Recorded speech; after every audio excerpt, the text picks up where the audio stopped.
O leão que se move silenciosamente é aquele que come a carne.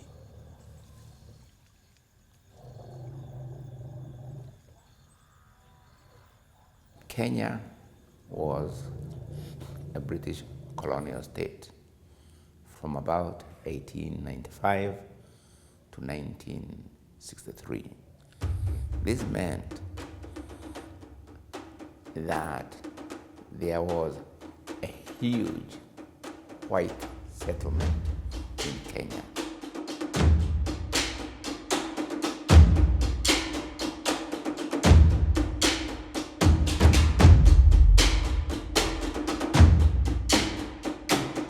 My childhood was against that background of war because many African people, including some of my brothers, have been drafted to fight on the side of the British.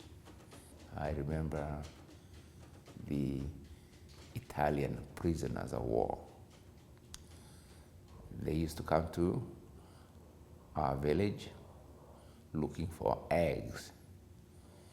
And they would say things like mayai. Mayai is a Swahili name for eggs. Then they say ciao, buonasera, or bono. So we called them bono. So one day we don't see them again. And I'm wondering why, what happened? Because as a child you think this is part of your environment. This is how the world is. Soldiers fighting, Italian prisoners of war, African working on European settlers' farms. That's 1932. We enter another war. This is a war against the British colonial presence. When one people conquer another, they use the sword or the gun, to conquer. But then they use other weapons, psychological weapons, to complete the conquest. And one of it is the conquest of the mind.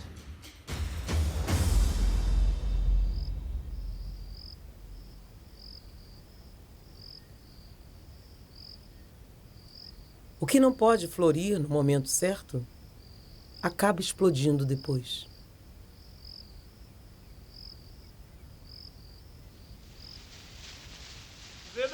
Mataro ya shilungu tatane shili jarmano shala kuya mama ye kaso vada mama vanza siya shilungu ni tatano shili jarmano shala kuya mama vada mama vanza siya shilungu ni tatane shili jarmano shala kuya mama ye kaso vada mama vanza siya shilungu tatane. Quando eu era garotinho, tinha 6 anos, 5, 6 anos, eu vivia no interior, meu pai era funcionário do Estado, funcionário administrativo, mesmo, quer dizer, fazia parte da máquina colonial.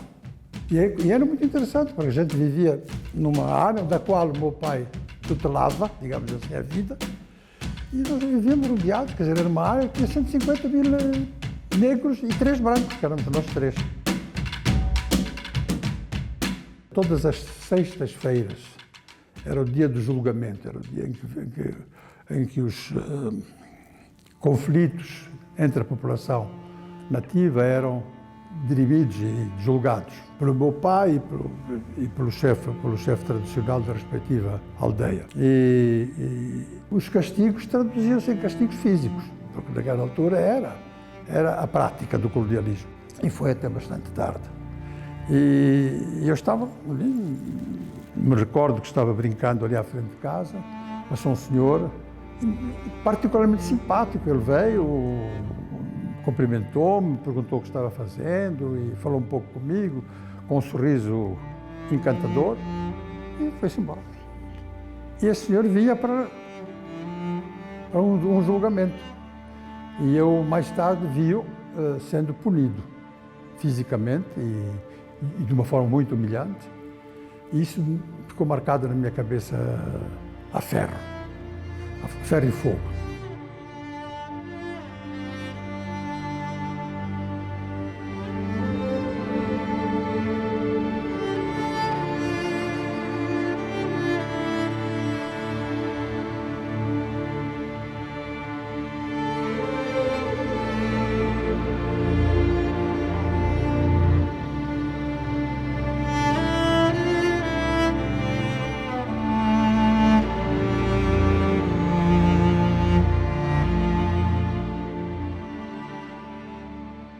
Portugueses não tinham nenhuma legislação que discriminasse. Tinha uma prática social que discriminava profundamente.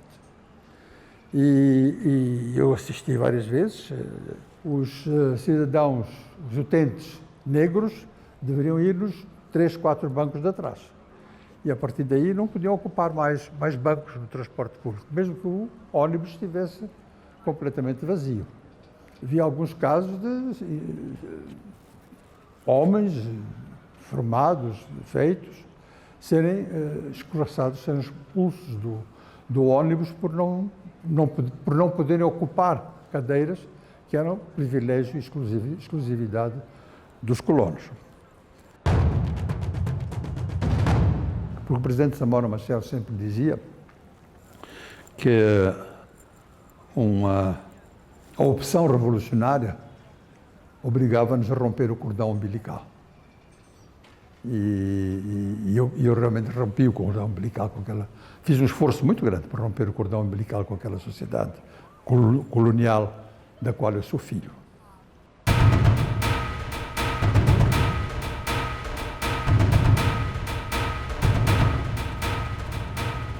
Teremos de tratar por muitos anos ainda as feridas múltiplas e às vezes indeléveis deixadas em nossos povos pela derrota colonialista.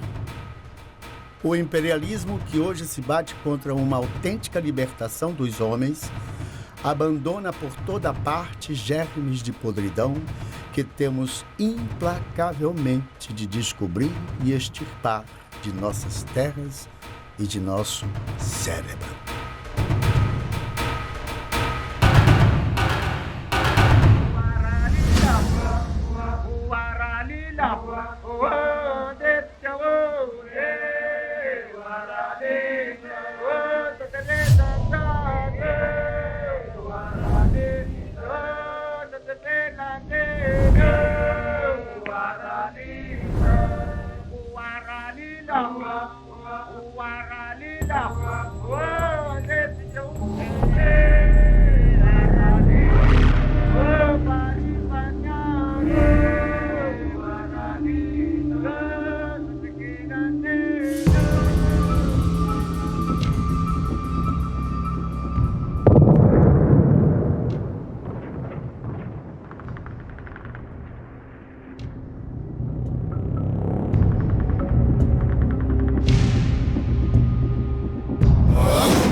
Golpes em 3 anos, chega ao fim a frágil estabilidade política conquistada por nações do continente africano nos últimos 20 anos.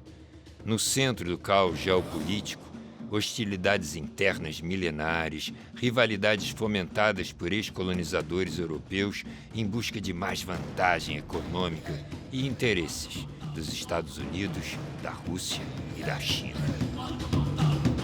Em disputa, a riqueza natural do continente.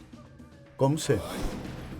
A África tem metade do ouro, 2/3 dos diamantes, pelo menos 10% das reservas de petróleo e 1/3 do urânio do mundo.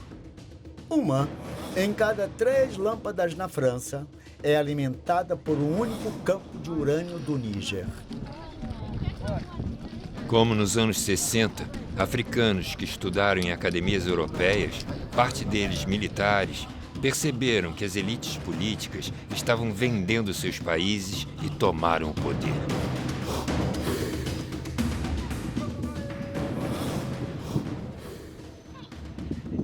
Hoje, os movimentos têm um caráter nacionalista, mas sem uma ideologia clara. Entre as primeiras medidas, ações que devolveram para o povo o controle de parte da economia.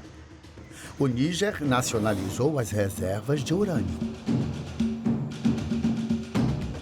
Qual será o futuro desses governos? Vão conseguir romper o ciclo Revolução Nacional, Independência e Queda? Serão assassinados?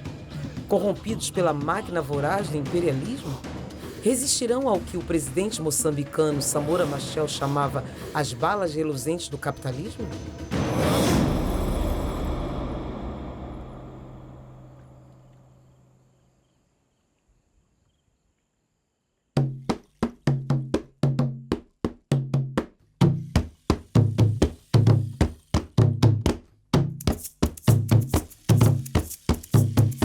Os anos 50 abriram as portas para utopias. O mundo fervia. Guerra Fria, Coreia dividida ao meio, China revolucionária, Vietnã e Cuba como pontos irradiadores da luta anticolonialista. Nascia o conceito de terceiro mundo e a descoberta de uma identidade comum para morenos, negros e asiáticos. A periferia desestabilizava as potências. 1955, Conferência de Bandung. A Indonésia recebeu a China, a Índia, o Vietnã, o Egito e representantes de nações africanas.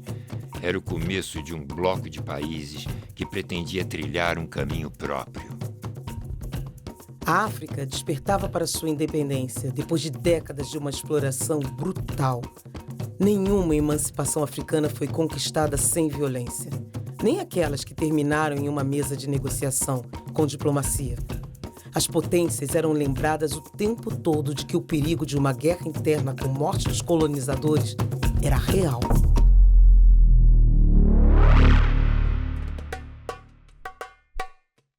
É impossível não pensar na Revolução Haitiana e seus milhares de mortos no Caribe. Escravos e negros libertos, liderados por Toussaint Louverture, fizeram a independência em 1804, na base do ódio represado contra a França. Foram 12 anos de uma luta sangrenta. O Haiti fez a cabeça dos principais dirigentes da independência africana. Muitos deles leram Os Jacobinos Negros, de C.L.R. James, e outros pensadores negros caribenhos. Dos 30 mil homens brancos que havia na colônia em 1789, uma parte havia sido morta e outra migrara, de tal forma que então restavam apenas 10 mil. Em 1957, Gana se tornou o primeiro país africano a conquistar sua independência. Um território que não se deixou fascinar pelas propostas de fatias de poder que as potências europeias ofereceram quando viram que a descolonização era irreversível. Kwame Nkrumah foi nomeado primeiro-ministro. Ele também tinha lido Os Jacobinos Negros.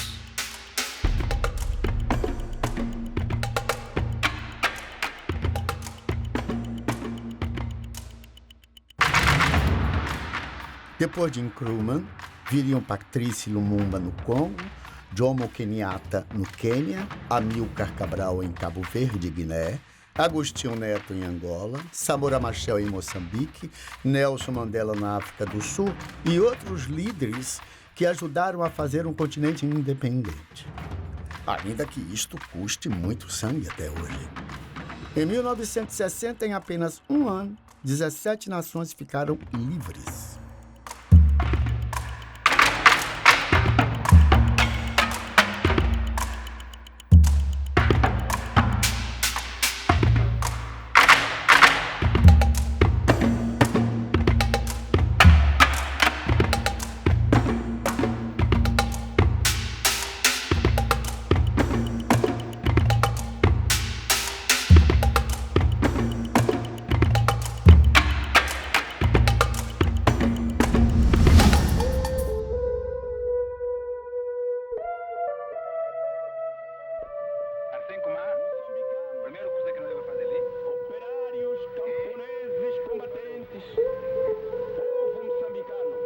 Parte dos líderes que fez a descolonização foi assassinada ou presa.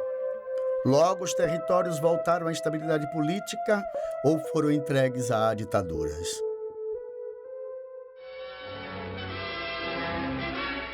La Lumumba was removed to an army prison outside the capital as his supporters in Stanleyville seized control of Oriental province and threatened a return of disorder. Before that, Lumumba suffered more indignities, including being forced to eat a speech which he restated his claim to be the Congo's rightful premier. Even in bonds, Lumumba remains a dangerous prisoner, storm center of savage loyalties and equally savage opposition.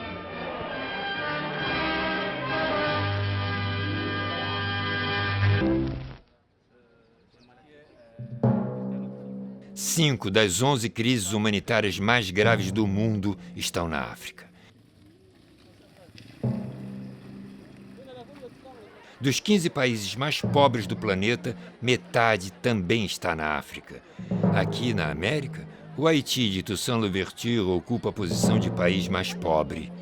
A ilha caribenha levou 122 anos para pagar dívidas acumuladas com a independência.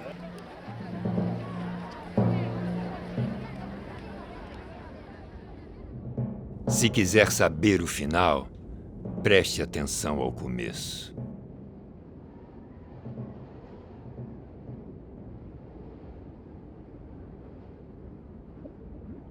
Não havia nada, senão um ser. Este ser era um vazio vivo, a incubar potencialmente todas as existências possíveis. O tempo infinito era a moradia desse ser um. O ser um chamou-se de Maningala. Então ele criou Fã, um ovo maravilhoso com 9 divisões, no qual introduziu os 9 estados fundamentais da existência. Quando o ovo primordial chocou, dele nasceram 20 seres fabulosos que constituíram a totalidade do universo. A soma das forças existentes do conhecimento possível.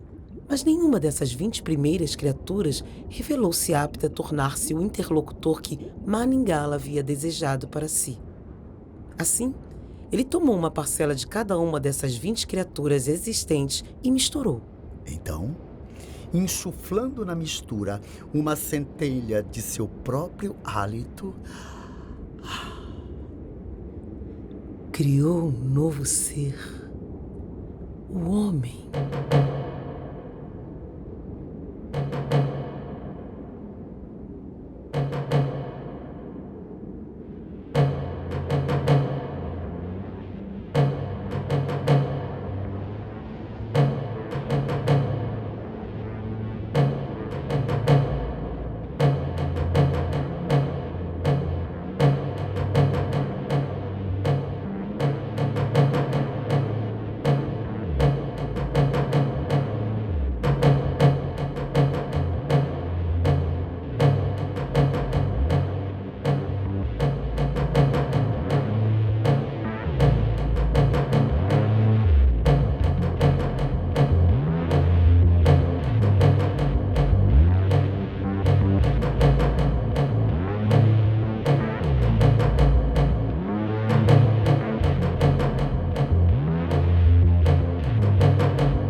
A África é o berço da humanidade, onde estão fundadas a nossa genética e a nossa ancestralidade mais profundas. Nascemos na África e dali saímos para povoar o mundo em um processo lento e escalonado que durou milênios. É a África que faz da Terra o planeta dos humanos, que transforma o inóspito em habitável. Na África passamos de australopitecos a hominídeos, nos colocamos eretos e passamos a ser bípedes. Começamos então a trabalhar pedras e ossos, a construir cabanas e a nos organizar coletivamente. Ali nos convertemos em seres racionais, capazes de fazer previsões, de reter e de transmitir conhecimento.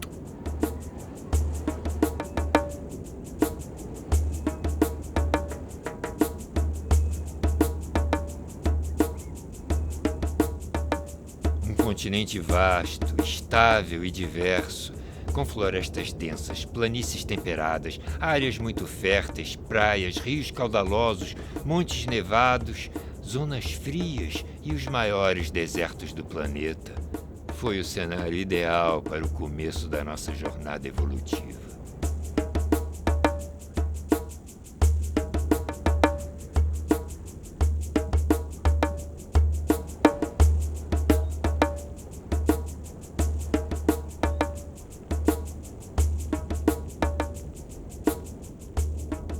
Em viagem só se sabe o dia de ir, não o de voltar.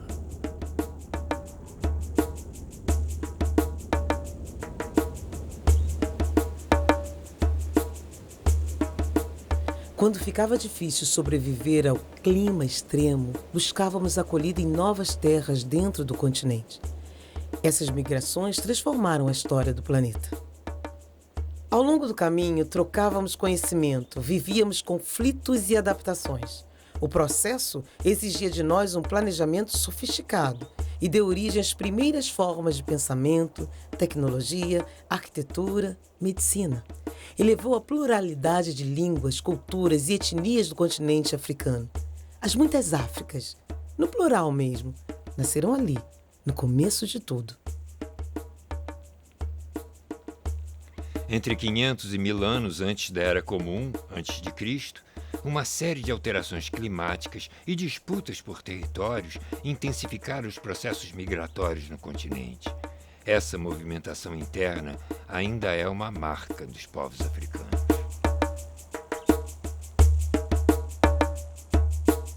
Todo esse processo torna banto, por exemplo, os grupos Imbundo, que falam Quimbundo e vivem ali nas cercanias de Luanda, em Angola. Torna também banto os grupos Bakongo, que falam Kikongo e que vivem na região do antigo Reino do Congo. Mas também estão incluídos entre os grupos desse grande universo cultural e linguístico banto, os Zulus da África do Sul, que falam Sisulo.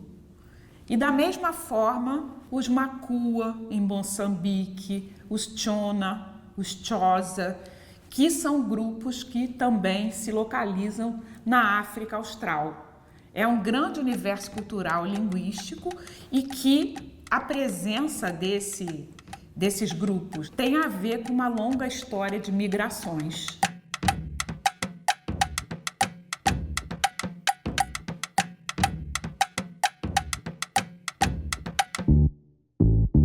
Quem aprende, ensina.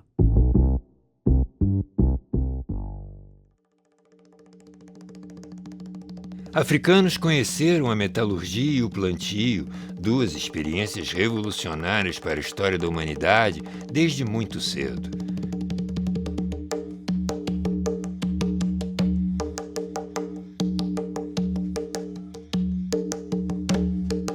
Mais tarde, a riqueza do subsolo, do solo e da vida animal do continente seria a razão da violência sobre as sociedades africanas e seus territórios.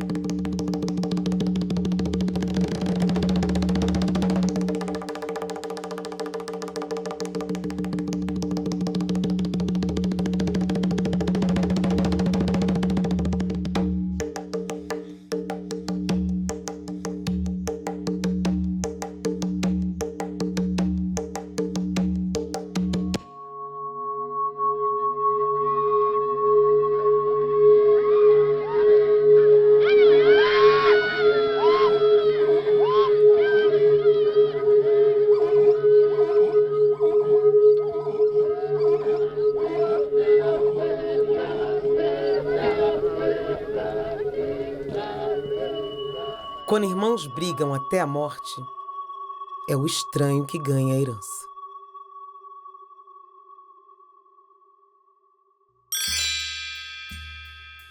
É um equívoco acreditar que não aconteciam inimizades históricas, conflitos, declínio e surgimento de novas estruturas antes do estabelecimento dos europeus na África. Grupos disputavam tudo. Mas isso não quer dizer que eles não pudessem conviver, né? Havia diferentes formas de convivência e muitas vezes uma convivência pacífica e harmônica. Mas havia bastante, conflito, sobretudo quando povos viviam em áreas próximas. Eles disputavam fontes de água, disputavam as melhores terras, disputavam as mulheres. A escravização de mulheres, ela envolvia a captura, né, de uma riqueza em dois grandes sentidos. Primeiro, a mulher como a reprodutora de novas pessoas, né? É alguém que poderia produzir herdeiros. E em sociedades que você não tem, a grande riqueza não é a posse da terra, não é a posse de determinados bens, mas o controle sobre pessoas, porque você tem um trabalho que se faz basicamente pela ação, pela força de trabalho, pela realização dos seres humanos. Então, ter mais pessoas no seu clã, sejam pessoas que nasceram na família, sejam pessoas escravizadas, é muito importante. E essa mulher também, essas mulheres, em grande parte as mulheres eram as responsáveis pela produção agrícola. Eram elas que dominavam a agricultura. Era a dupla produção da sobrevivência e, portanto, mulheres eram particularmente valorizadas no comércio escravista.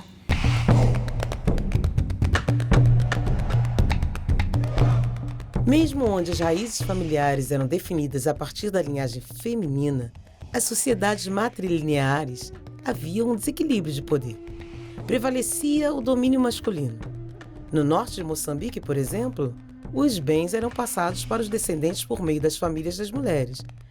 Mas o direito de distribuir a herança era do tio paterno.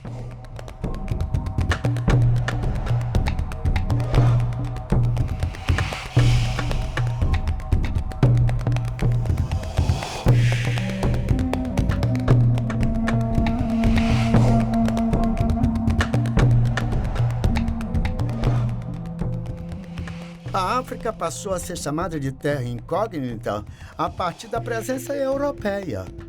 Ela não era um continente isolado. Havia uma relação milenar com outros continentes. Não se pode pensar no domínio dos romanos sem Cartago, nem em filosofia grega sem Alexandria. Na costa da África surgiram sociedades comerciais poderosas ligadas às trocas com o Oceano Índico. Rotas antigas levavam riquezas para o litoral e, a partir dos portos, elas eram comercializadas intensamente, principalmente o ouro. Há um mapa que é um mapa muito bonito, que é atribuído a um cartógrafo de nome Abraão Cresques, que se supõe tem origem judaica, é um mapa do século XIV. E nesse mapa aparece desenhado um soberano africano com aparato, né, que era um aparato mais comum aos soberanos europeus, mas ele é desenhado com todas as insígnias de um rei, né? Coroa, cetro, está sentado num trono, e ele tem uma pepita de ouro na mão. E logo à frente dele um comerciante com trajes que parecem, né, que fazem entender que era um comerciante das rotas do deserto. Ela se relaciona diretamente a uma ideia forte no período que a gente localizaria no tempo como a Idade Média, né, europeia, e que a África era a terra do ouro.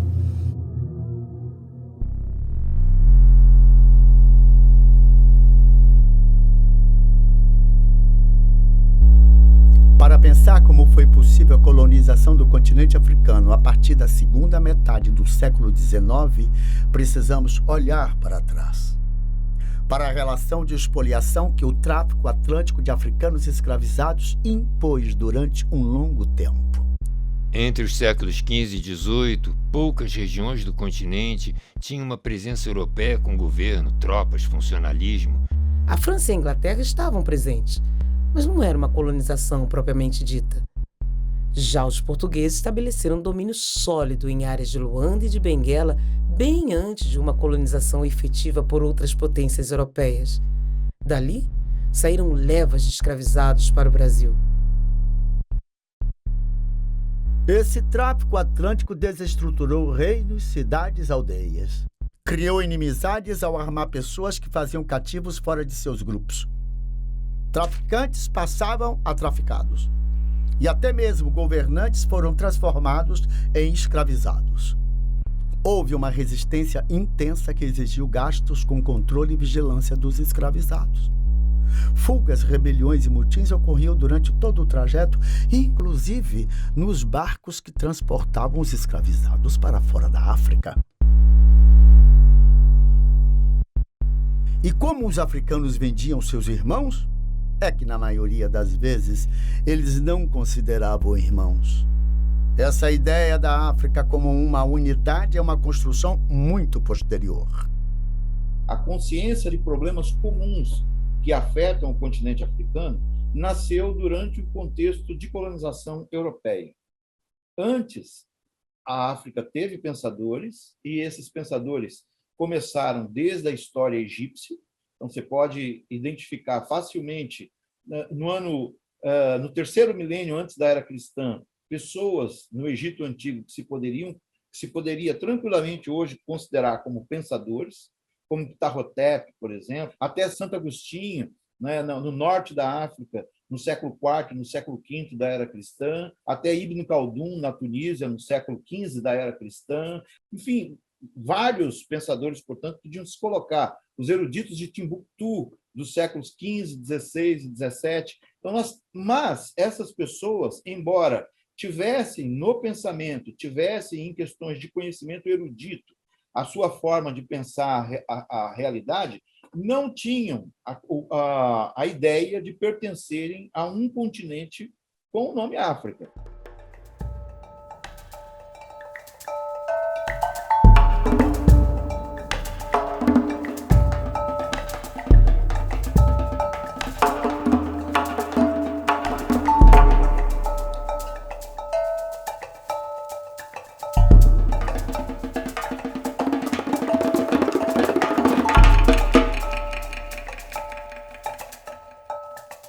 Essa ideia de uma identidade africana, ela vai surgir dentro de um contexto colonial. E eu poderia dizer que os primeiros intelectuais ou pensadores que se identificam como africanos surgem especificamente a partir do século XVIII. Se poderia colocar, talvez, que o primeiro intelectual africano, nesse sentido, chama-se Amo Guinea Affer. Foi um escravizado levado da Costa do Ouro para a Europa em condição de cativeiro pela Companhia das Índias Ocidentais, levado para a Holanda inicialmente, depois ele viveu na Alemanha, estudou, se formou, se tornou professor universitário. Ele vive na primeira metade do século XVIII. Quando ele se autodenomina Amo Guinea Affer, Amo, que era o nome dele, né? Da Guiné, o africano, Affer, né? O africano, talvez tenha sido o primeiro momento em que alguém reivindica o nome africano como uma condição. Os ingleses se tornaram os grandes combatentes do tráfico atlântico de africanos escravizados na primeira metade do século XIX. Colocaram sua marinha como guardiã dos mares, impedindo o comércio em áreas onde já havia acordos para sua proibição. Por trás disso, não havia apenas causas humanitárias ou interesse em formar uma massa de ex-escravos monetarizados na América para comprar os produtos que a segunda Revolução Industrial despejava no mercado. Essa explicação não olha ao outro lado do oceano. O que vai contribuir diretamente para a liderança inglesa nas campanhas pelo fim do tráfico é o interesse em que os africanos ficassem na África para explorá-los diretamente lá. Quando os ingleses se instalaram na África, adotaram o trabalho forçado análogo à escravidão. O que deixou de existir foi o comércio atlântico de africanos escravizados. A exploração permaneceu. O que é meu, é meu. O que é teu, é teu.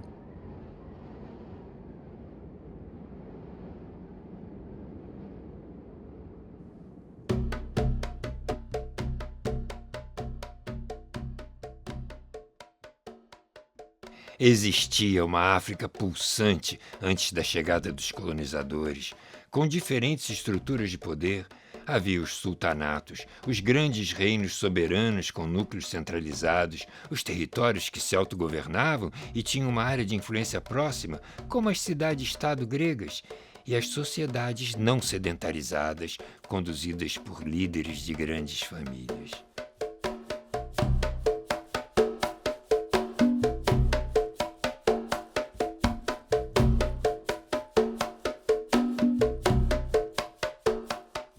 Grande parte dos territórios vivia em instabilidade política. Grupos africanos disputavam entre si rotas de comércio mais vantajosas. Entravam em conflito pela retomada de territórios usurpados para obtenção de cativos ou que tinham sido perdidos na luta contra a escravidão. O combate ao tráfico ainda retirou dos africanos o acesso a armas mais poderosas, que poderiam ter permitido uma resistência maior ao domínio europeu.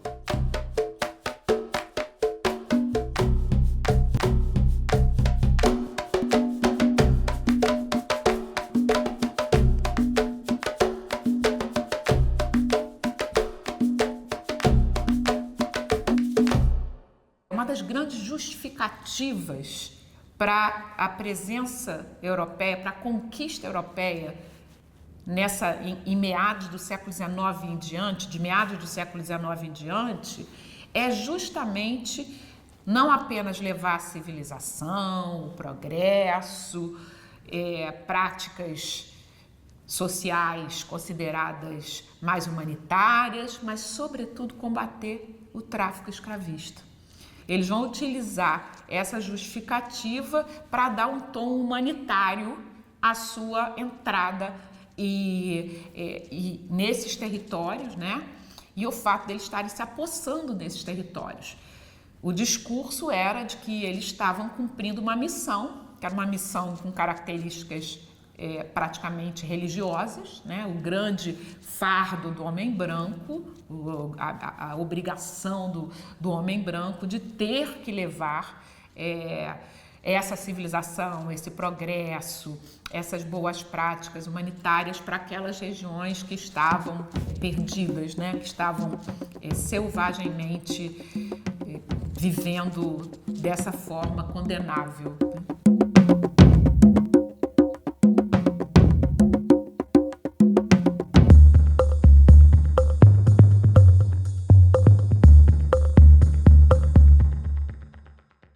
Quem faz o milho crescer e os laranjais florescer? Quem? Quem dá dinheiro para o patrão comprar máquinas, carros, senhoras e cabeças de pretos para os motores? Quem faz o branco prosperar, ter barriga grande, ter dinheiro? Quem?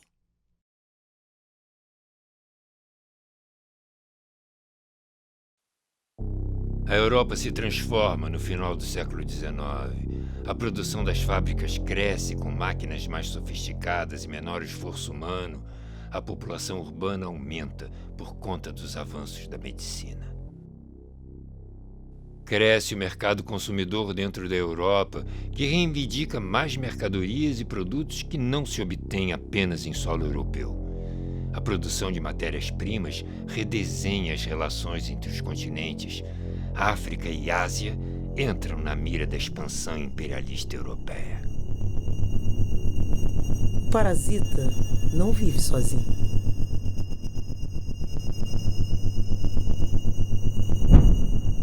As potências agora já não se contentavam apenas em trocar bens com os africanos e exercer um domínio político oficioso. Elas queriam o controle direto sobre a África. Em apenas 3 décadas, de 1880 a 1910, quase todo o território foi ocupado. Até 1935, o sistema colonial foi se consolidando, mas a conquista em si já estava feita. A ocupação do território africano não foi definida por desejos arbitrários de ter esse ou aquele pedaço da África. Isso é o que nos apontam algumas explicações simplistas. Uma série de conferências e de acordos foi realizada para ajustar como seria feito esse domínio. A Conferência de Berlim discutiu a livre navegação nos rios Congo e Níger e outros pontos de disputa entre os europeus. O encontro não dividiu a África como se fosse um grande bolo, como vemos em charges de livros de história. Na verdade, as potências industriais da Europa queriam estabelecer procedimentos para dominar determinadas áreas sem entrar em conflito entre si. Uma série de fatores foi considerada para montar o quebra-cabeça de quem seria o senhor colonial de cada área do território. Era preciso ter legitimidade. As disputas eram decididas pelo tempo de permanência no território e as alianças comerciais já firmadas. As lideranças locais tinham que concordar com a presença dos colonizadores. Já havia uma legislação internacional que disciplinava a ocupação. Na prática, apenas alguns chefes participavam da negociação com as autoridades europeias. Quando a população se dava conta, novos governantes já estavam instalados com seus exércitos, formando tropas locais e cobrando impostos.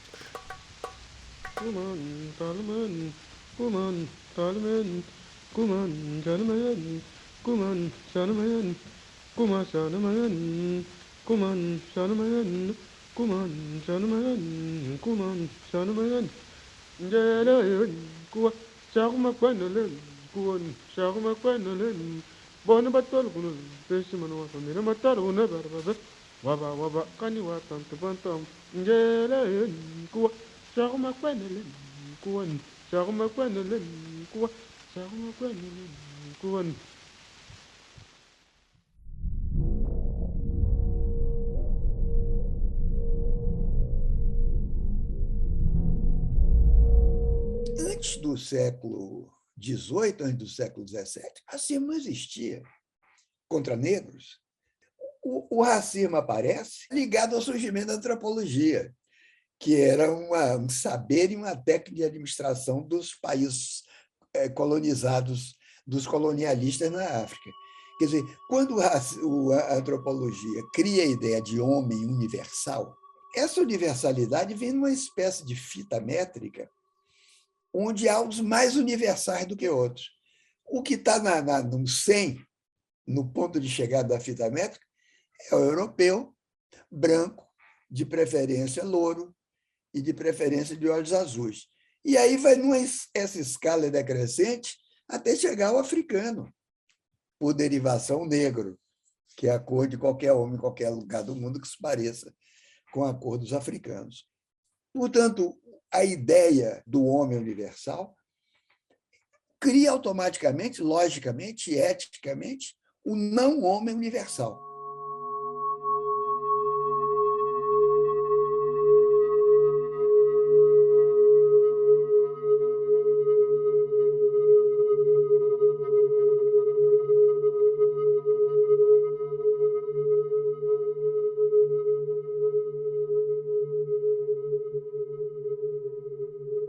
O modelo da colonização é um modelo humanista, o modelo do humano. À frente está o humano.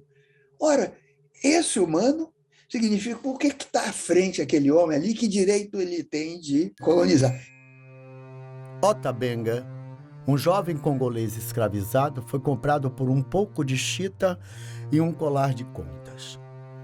Levado à força para os Estados Unidos com outros rapazes de sua etnia, foi exibido como atração da Feira Mundial de St. Louis em 1904 por meses. 2 anos depois, foi exposto por 20 dias no zoológico do Bronx. Tinha que interagir com macacos.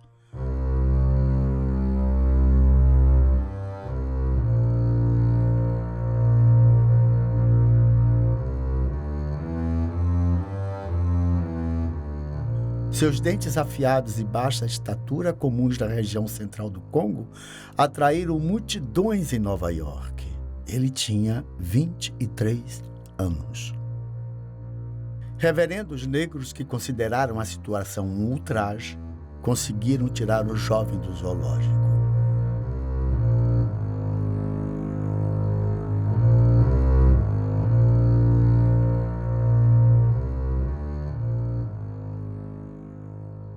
Ota foi levado para um orfanato onde viveu até os 25 anos, quando se matou.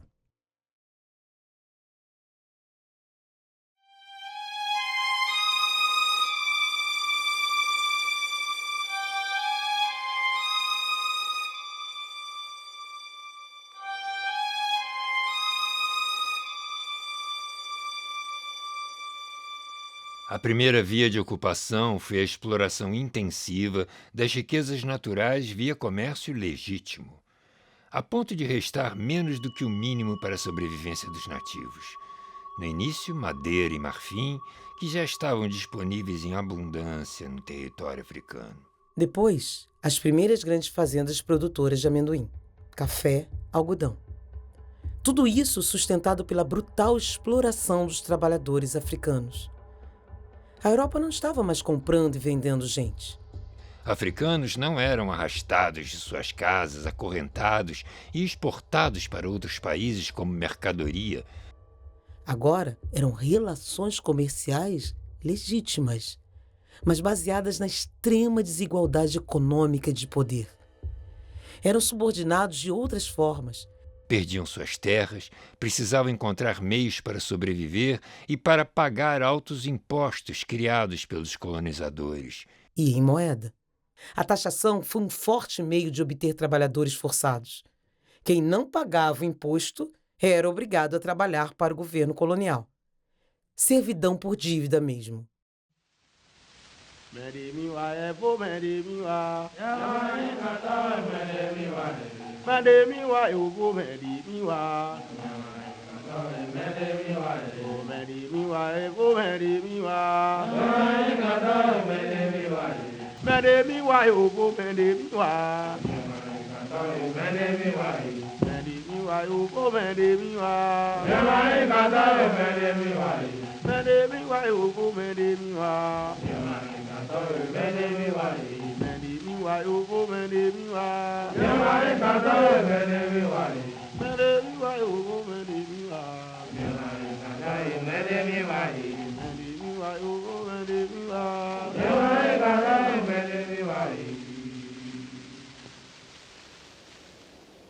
As mãos sofrem no trabalho, mas a boca ainda precisa comer.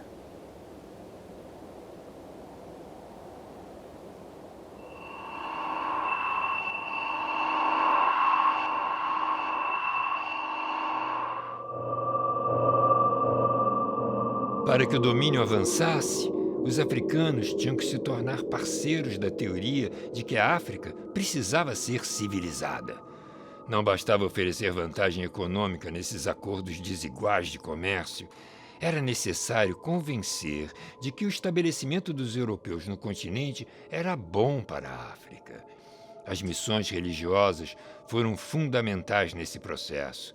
Levaram para o território africano o cristianismo nas suas diferentes faces, principalmente o protestantismo e a ideia de que os europeus eram superiores em todas as formas culturais. O conceito de que até a chegada deles, os africanos viviam de forma selvagem, pecaminosa, equivocada, pagã.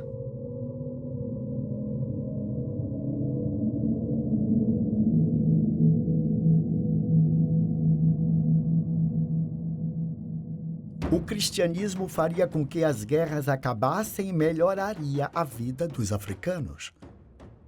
Eles teriam acesso ao conhecimento e a bens materiais inacessíveis.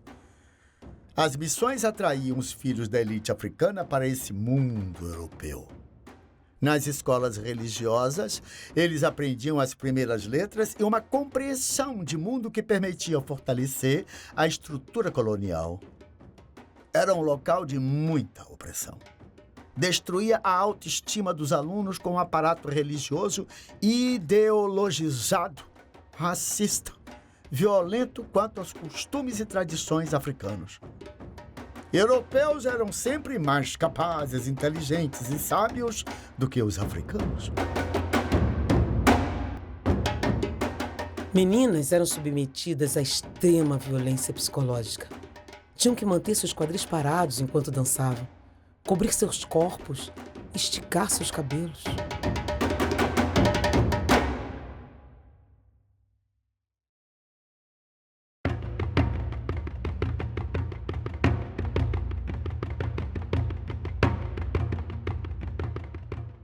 Quando o mercado e as missões não foram suficientes para criar um ambiente favorável à colonização, os militares chegaram com a força das armas.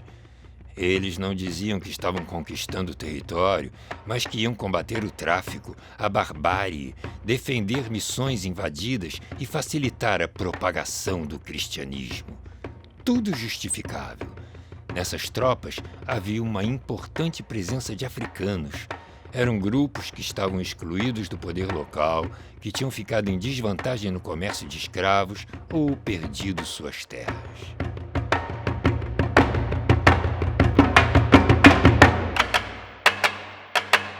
A cidade do colonizado é uma cidade faminta. Faminta de pão, de carne, de sapatos, de carvão, de luz. A cidade do colonizado é uma cidade acocorada, uma cidade ajoelhada, uma cidade acuada.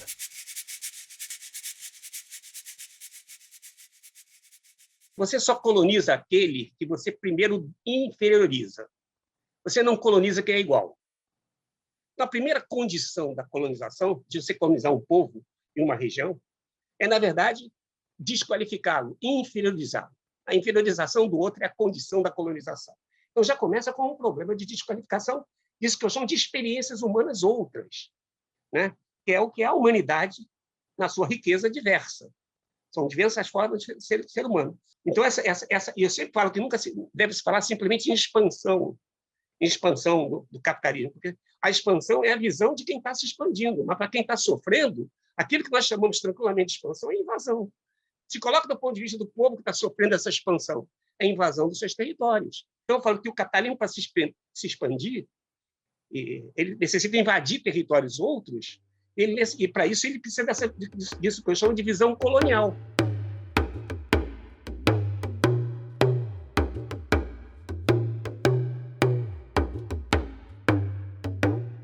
Os europeus ocuparam o continente e se relacionaram com as sociedades africanas de diferentes formas. Não existiu o modelo inglês, francês ou português de colonização.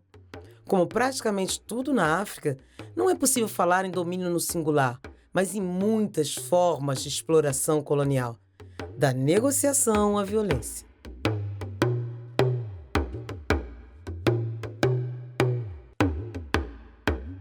Grupos que viviam espalhados com suas diferenças e identidades passaram a fazer parte de um mesmo país sob um mesmo governo, sem nenhum sentimento de pertencimento a esse país que foi criado a partir da presença colonial.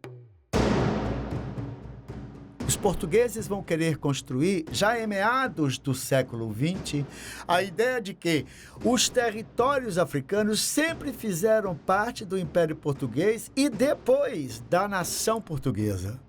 Para eles, tudo pertencia a Portugal. Não eram áreas coloniais. Na região de Angola, por exemplo, os portugueses estavam estabelecidos na costa e em grupos no interior. Havia reinos um pouco maiores, outros pequenos. Em parte dos territórios não havia reino nenhum. Eram conjuntos de cidades ou aldeias muito pequenas que viviam de forma autônoma e eventualmente se aliavam.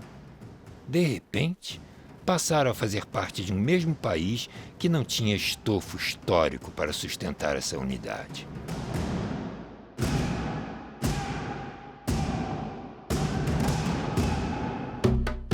No Quênia e na Tanzânia, que tinham um clima mais ameno, houve um grande fluxo de imigração europeia. Latifúndios se multiplicaram. Não foi uma simples exploração. Famílias se assentaram em fazendas e criaram relações sólidas. Mais tarde, a retirada dos europeus dessa região não seria fácil. Em outros territórios, como na Nigéria, as potências imperialistas foram obrigadas a aceitar um governo indireto. Os ingleses não conseguiram estabelecer sua burocracia, o seu sistema de poder. Precisaram se submeter às formas de governo locais, que continuaram comandando politicamente a vida das pessoas. As potências europeias governaram diretamente mesmo áreas reduzidas do continente. A presença era mais forte no litoral e nas grandes cidades, mas as redes de expoliação se estendiam pelo interior. Parte dos africanos não tinham contato direto com os europeus. Pagavam impostos, tinham sua riqueza e sua força de trabalho exploradas e eram oprimidos por uma presença invisível.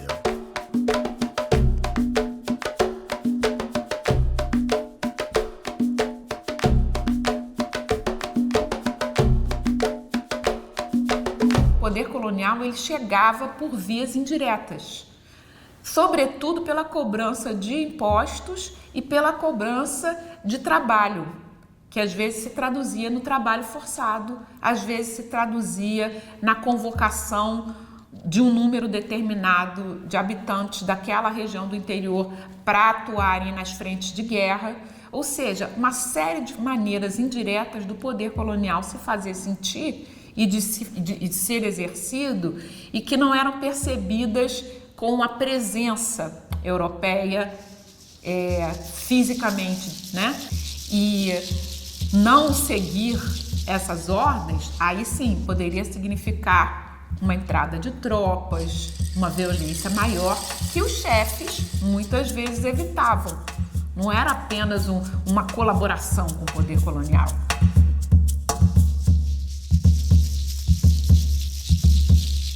Europeus estimularam mais inimizades entre os povos africanos, como durante a escravidão.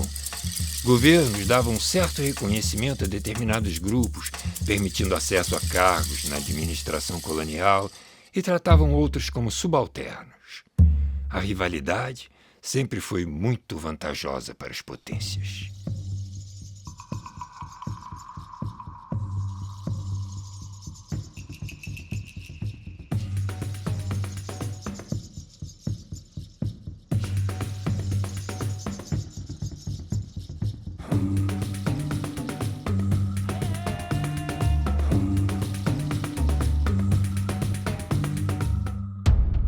O colonialismo ia muito além de um domínio político e burocrático. Em cerca de 5 décadas, o continente africano foi devastado. Trabalhadores explorados, terra exaurida, subsolo dilapidado. Riquezas eram entregues por preços infinitamente menores do que o lucro que as potências tinham com a venda fora da África.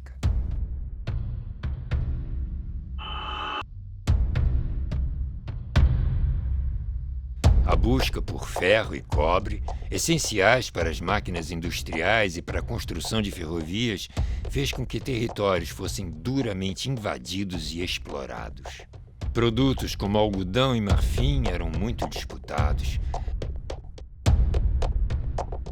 Na África Ocidental, era extraído óleo de palma, essencial para a fabricação de azeite, sabonete, velas para aquecer e iluminar, lubrificante para máquinas. Fazendas se multiplicam para atender aos anseios da nascente civilização urbana, industrializada, produtiva e agitada, movida a estimulantes como café, chá e amendoim.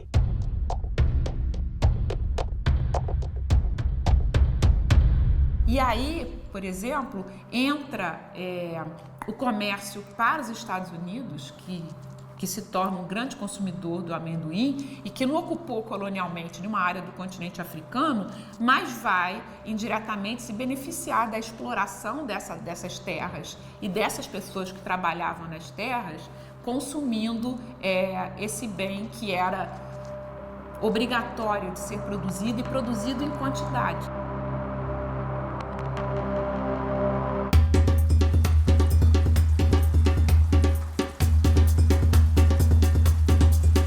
Zaramani pia chingu tamiya san bono adana batumo andena monika kanga werto ondo kango bono chingu tamiya san adana batumo andena Johnny Young, Daddy Young, aha, Daddy Young, oh, aha, Johnny Power, aha, Daddy Power, oh, aha. Shadanuta, Danuta, aha, Dinanuta, oh, aha, Johnny Young, Daddy Young, aha, Daddy Young, oh, aha, Daddy Young, aha, Daddy Young, oh, aha, zombite, aha, zombite, oh, aha. Grupos africanos logo viram sua soberania, sua religião e seu modo de vida tradicional profundamente ameaçados. Parte desses acordos entre colonizadores e colonizados não foi respeitada. Depois de concordar, os locais não permitiram que os europeus se instalassem. Diferentes estratégias foram usadas para resistir ao domínio colonial desde os primeiros momentos da ocupação. Essas lutas foram a semente dos movimentos que explodiram décadas depois. Conquista e resistência caminharam juntas. É melhor sofrer com seu povo do que comer mingau sozinho.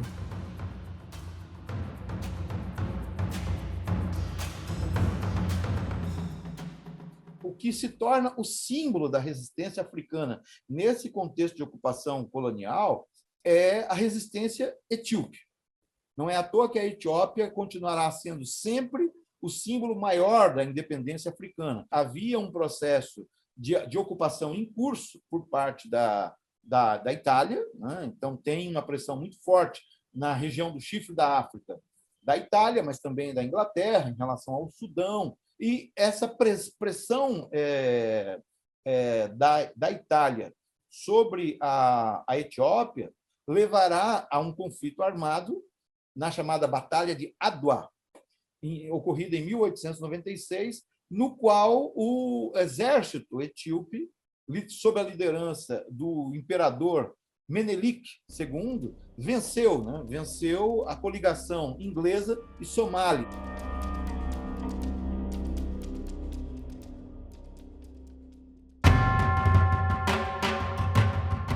Rebeliões armadas atingiram cidades com presença europeia e impediram que avançassem para o interior do território. Houve também desobediência, com greves e boicotes. Algumas regiões que viveram rebeliões anticoloniais ainda no início da ocupação foram duramente reprimidas. Houve muita resistência ao trabalho forçado no Congo. O território era um protetorado colocado sob a responsabilidade da Bélgica pelas potências europeias para que permanecesse como uma área de livre comércio e livre exploração. Era uma região rica demais para que um único país a dominasse.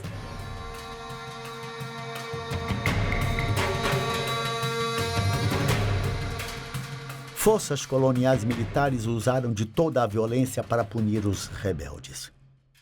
Congoleses foram mutilados, castigados fisicamente por não atenderem às demandas dos exploradores.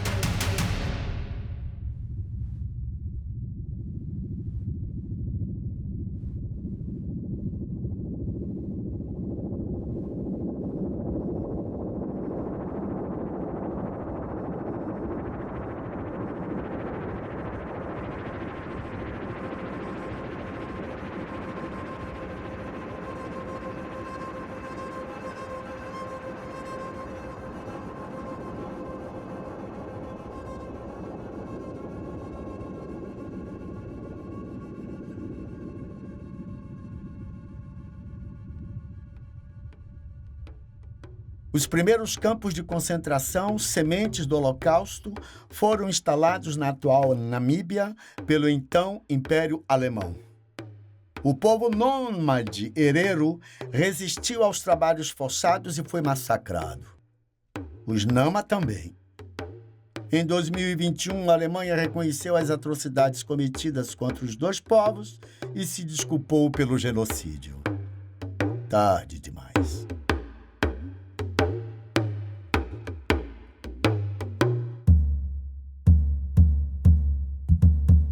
Não basta escrever um canto revolucionário para participar da Revolução Africana.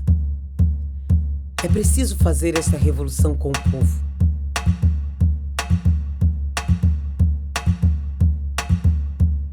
Corações e mentes entraram em disputa logo no início do domínio europeu.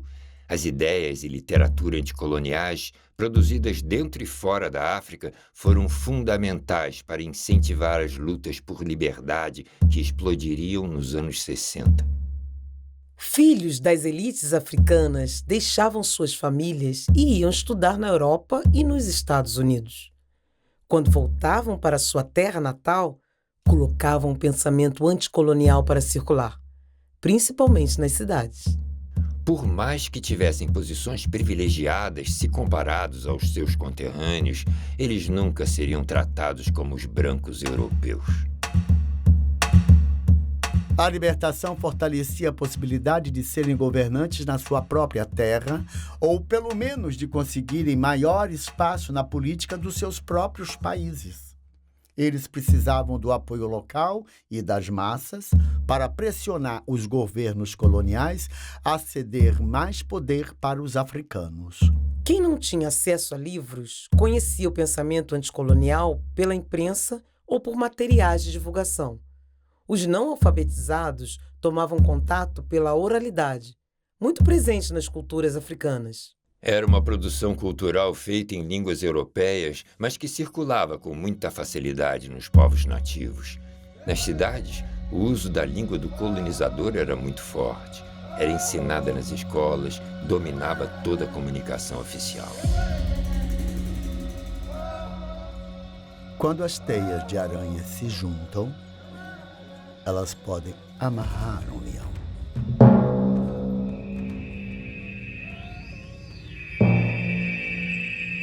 Ainda no final do século XIX, nasceu o panafricanismo. O movimento político-cultural defendia a construção de uma identidade única para além das diferenças, uma origem comum entre os nascidos no continente e seus descendentes, um pertencimento à África, um sentimento de solidariedade entre os negros. Ele se tornaria uma ideia-chave nas lutas anticoloniais. O primeiro passo foi dado em 1900 em uma conferência de intelectuais negros realizada em Londres. O advogado Sylvester Williams, nascido em Trinidad, lançou o termo panafricanismo e conclamou homens e mulheres de sangue e descendência africana a se afirmarem e lutarem pelos seus direitos.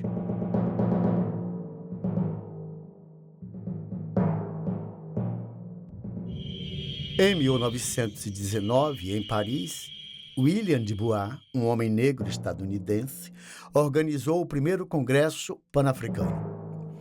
O encontro defendia o direito à terra, à educação e ao trabalho livre.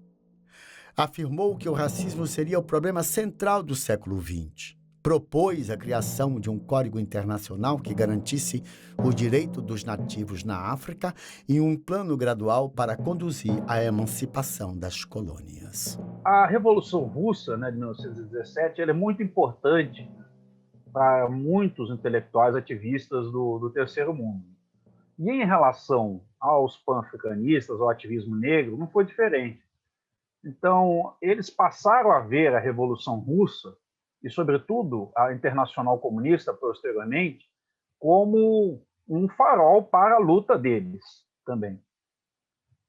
E a Internacional Comunista, na década de 20, ela tinha uma postura bem aberta a essa questão racial. Mas quando chega lá, em 1933, com a criação da Frente Ampla, antifascista, até que a coisa explode. Por quê? Porque a estratégia, como a gente sabe, da Frente Ampla, era isolar os regimes fascistas que estavam se consolidando.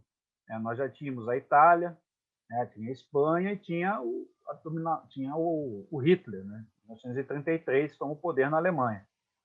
Então, eles vão construir uma estratégia de aliança possível com a social-democracia europeia. E, nesse sentido, vão evitar críticas diretas ou muito explícitas à questão colonial. E vão tentar fazer uma postura mais de negociação em relação também à descolonização. E esse fato faz com que muitos desses intelectuais e ativistas do Terceiro Mundo se afastem da Internacional Comunista. Queremos explorar os nossos próprios valores, conhecer os nossos próprios valores, conhecer as nossas forças por experiência pessoal, cavar a nossa própria profundeza, as fontes eruptivas do humano universal, romper a mecânica identificação das raças, rasgar os superficiais valores, abarcar em nós o negro imediato, plantar a nossa negritude como uma bela árvore, até que ela traga os frutos mais autênticos.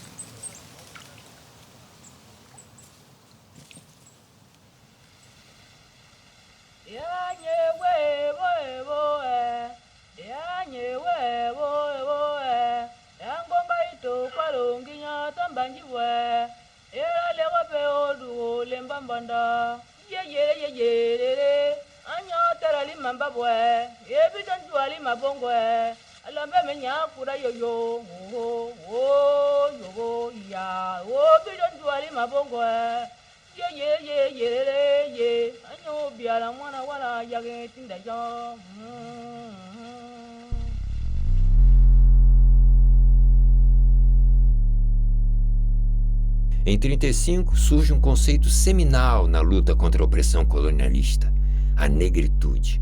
O movimento artístico, literário e filosófico colocava por terra o pensamento construído pelos colonizadores, principalmente o que era pregado nas missões religiosas. Valorizava a beleza, a sabedoria e as formas de expressões artísticas negras. Dizia que africanos e seus descendentes eram inteligentes, sofisticados e detentores de conhecimentos milenares. Se aos olhos de hoje parece algo natural, naquele momento foi revolucionário. O termo apareceu pela primeira vez na revista O Estudante Negro, publicada em 1935 em Paris pelo martinicano Aimé Césaire e o senegalês Léopold Sédar Senghor. Sim, o movimento nasceu na diáspora, como o panafricanismo. Em 1947, Senghor lançou simultaneamente em Dakar e em Paris a revista Presença Africana, junto com outros aliados da causa negra, para disseminar vozes do anticolonialismo. A revista mostrava a África como um lugar de conhecimento, sabedoria, criação, arte e mobilizou intelectuais na Europa e nos Estados Unidos. Jean-Paul Sartre entre eles. Como povos que tinham uma cultura tão potente poderiam ser submetidos à dominação externa sob a justificativa de que não seriam capazes de se autogovernar? A intenção do movimento era clara. A África deveria ser entregue ao governo de seus próprios habitantes. Na história cultural africana, a literatura e a poesia falada têm um papel muito importante. O rap, ritmo e poesia é uma marca dessa herança. Usada com conteúdo político, a produção de poetas africanos era declamada e transformada em palavra-ideia. Em Angola, a revista Mensagem reuniu pensadores da chamada Geração de 50 em torno de uma proposta libertadora e se converteu em uma ferramenta na guerra cultural.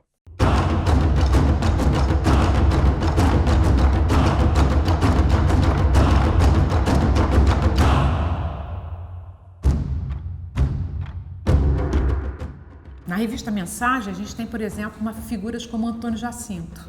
E Antônio Jacinto, que vai ficar preso muito tempo no Tarrafal de Santiago, como preso político dessa luta pela libertação, ele vai ter toda uma produção pensando a África de diferentes perspectivas. E é uma revista, assim como outras revistas desse período no continente africano, que vai ser produzida na língua do colonizador, no português.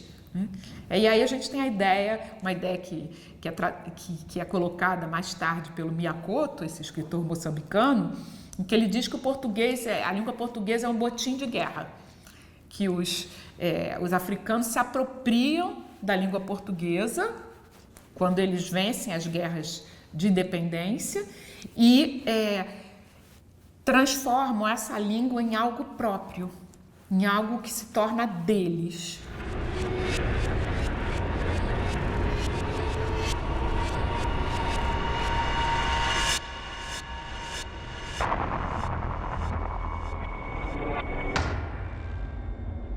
É inegável a relação entre as duas guerras mundiais e a afirmação de uma consciência anticolonial. Uma parte dos militantes que faria independência nos anos 50 e 60 lutou nos batalhões europeus. Milhares de africanos foram demandados a participar do esforço de guerra na base da opressão. Colocados nos grupamentos que enfrentaram as condições mais duras e os locais mais inóspitos, foram os primeiros a morrer. Outros foram seduzidos por propostas de uma vida melhor depois da guerra.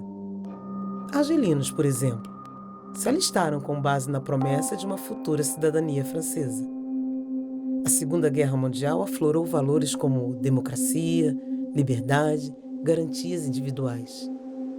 A Europa, que defendia princípios calcados na autonomia, era a mesma que mantinha suas colônias, e essa contradição impulsionou as lutas por emancipação. Em meados dos anos 40, os espaços coloniais passaram a conquistar direitos para a população nativa.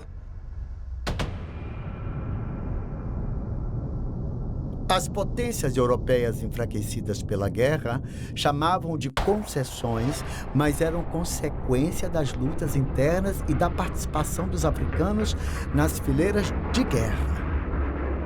Não eram uma dádiva. As elites locais acharam que era um bom caminho ir obtendo espaços políticos aos poucos até se tornarem governantes dos seus territórios. A colonização se mostrava insustentável e os europeus trabalhavam para manter os laços de domínio, mesmo que não governassem diretamente. Em 1944, a Conferência de Brazzaville, na região do Congo, estabeleceu o fim do trabalho forçado e ofereceu o que seriam fatias de poder, com a possibilidade da participação de africanos na Assembleia Nacional Francesa. Na Costa do Marfim, outra colônia da França, foi criada a Assembleia Democrática Africana, uma federação de partidos que lutaria contra a dominação colonial. Foi reprimida duramente. Não se pode esconder a fumaça se você acendeu um fogo.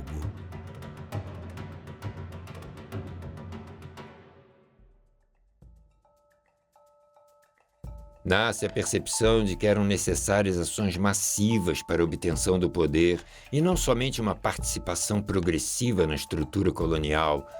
Protestos reivindicando direitos já prometidos eram dispersados com tiros, uma reação que não combinava com o discurso de concessões pacíficas. Na antiga Costa do Ouro, hoje Gana, Kwame Nkrumah criou o Positive Action, um movimento político não violento com manifestações nas ruas, bastante influenciado pela estratégia de Mahatma Gandhi na Índia. Pouco depois, grupos nem tão pacíficos começaram a se mobilizar e deixar claro que os ingleses teriam que ceder. Já Portugal intensificou a repressão nas suas áreas coloniais. A ditadura salazarista tinha levado para o seu império ultramarino um corpo burocrático presente no cotidiano. Portugueses foram estimulados a migrar para exercer empregos públicos e a violência colonial estava impregnada no cotidiano.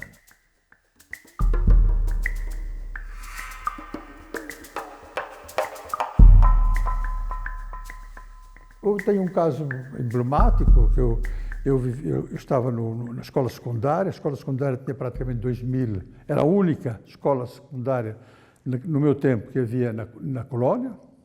Portanto, juntava estudantes vindos de toda a parte da colónia. E a população branca naquela altura representava menos de 2% da população geral da colónia. E havia essa escola secundária tinha 1.800, talvez 2.000 alunos, não sei, por aí, qualquer coisa por aí. Tinha muita gente e tinha 3 estudantes negros. Uma manhã eu vinha para a escola e vejo um dos meus 3 colegas, não eram meus colegas diretamente, mas contemporâneos da escola, um dos 3 negros que estava na escola secundária comigo, vejo ele correndo afanosamente porque tinha perdido o transporte público e estava atrasado para a aula. E eu, de uma forma mais natural, quer dizer, nem me passou pela cabeça que pudesse constituir alguma forma de transgressão, perguntei-lhe qual era o problema, e ele disse, não, perdi o tempo, depois estou a correr para chegar a tempo. Eu disse, não, sobe aqui na bicicleta e vamos juntos na bicicleta. Eu morava em casa de uns tios, porque os meus pais não moravam na cidade, portanto estava morando em casa de uns tios, e quando eu cheguei a casa a minha tia puniu-me, deu-me uma bufetada. E perguntei, o que é que eu fiz? Ele disse, não, telefonaram-me a dizer que tu deste boleia, que é como se diz lá, deste boleia a um preto. Aí já é um processo de tomada de consciência, aí já comecei realmente a tomar consciência não só da brutalidade, como da sofisticação do colonialismo, da discriminação. Os 3 alunos negros daquela escola mais tarde participariam das lutas de libertação do país e ocupariam cargos importantes logo após a independência. O estudante a quem José Luiz Cabasso deu carona se tornou o 2º presidente de Moçambique, Joaquim Chissano.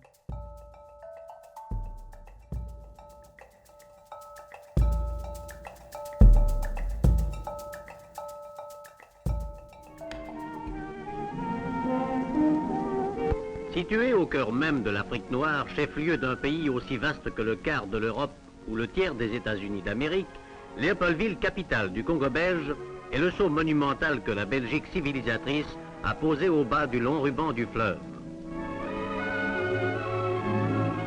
Dans le décor sauvage de la brousse tropicale, seules quelques habitations lacustres témoignent aujourd'hui d'un récent passé historique.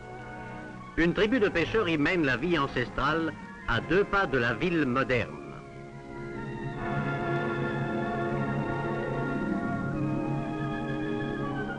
Les transports en commun sont encore rares. Chacun possède un moyen de locomotion approprié à ses besoins et à ses revenus. Une circulation intense règne au carrefour et notamment au boulevard Albert Ier, artère principale de la ville. Sur le coup de midi, plus de 15 000 cyclistes envahissent les avenues et partent en caravane vers la cité indigène. À l'avenue Prince-Baudouin, qui conduit au quartier populaire, le spectacle rappelle étonnamment celui des rues de certaines cités nordiques.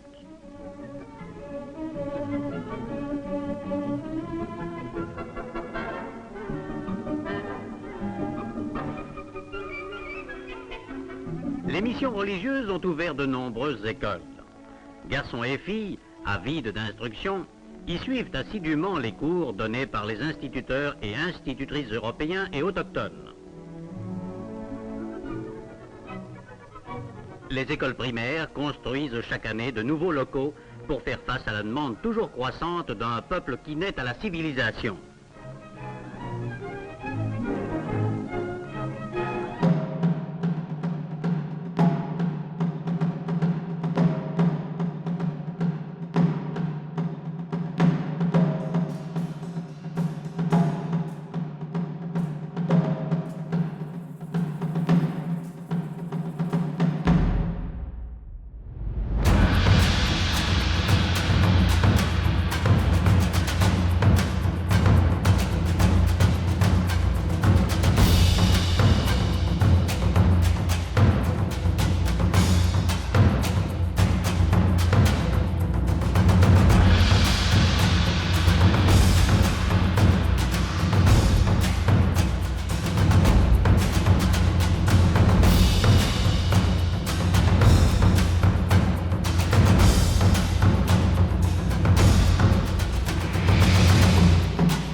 Está de pé a negrada arriada, inesperadamente de pé. De pé no porão, de pé nas cabines, de pé na ponte, de pé ao vento, de pé sob o sol, de pé no sangue, de pé e livre. De pé e não pobre louca na sua liberdade e seu despojamento. Marítimos girando na deriva perfeita, ei-la. Mas inesperadamente de pé nos cordames, de pé junto à barra, de pé junto à bússola, de pé diante do mapa, de pé sob as estrelas, de pé e livre.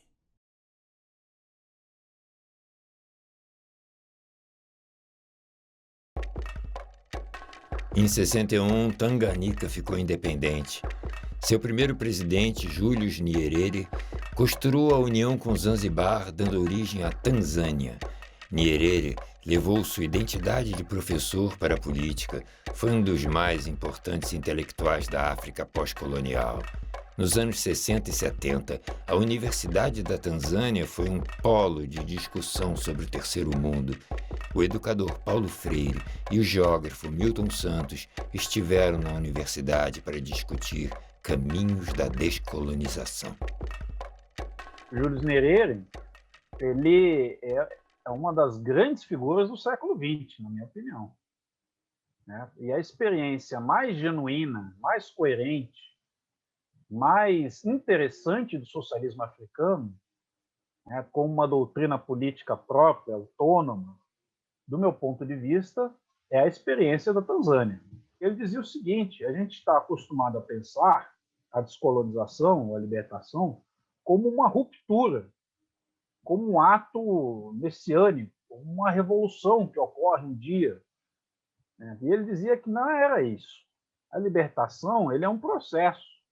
A libertação tem indas e vindas. Tem uma face econômica, ela tem uma face política, ela tem uma face cultural.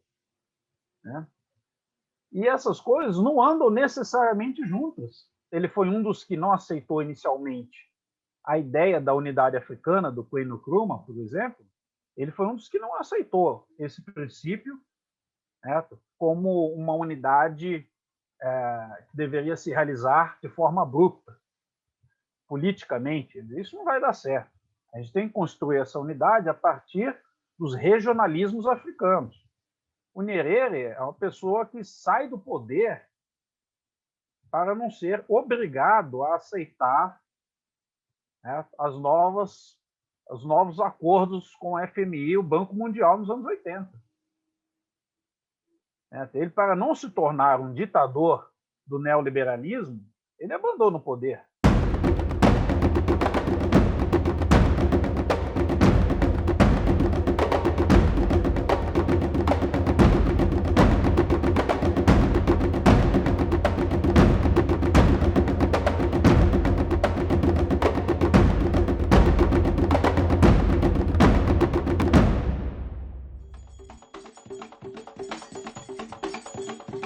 Alguns processos de independência foram extremamente sangrentos.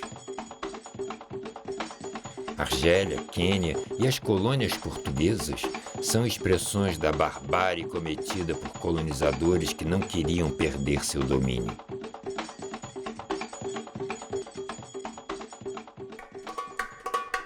Em 62, depois de 8 anos de luta, a Argélia reconquistou sua autonomia e se tornou um marco no movimento anticolonial. A guerrilha vencia pela primeira vez.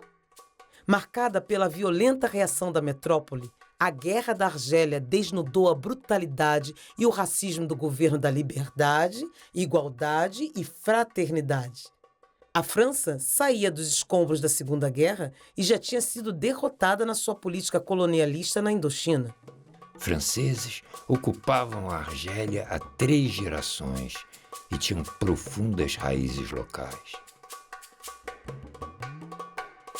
Coragem ou medo após ter feito suas orações.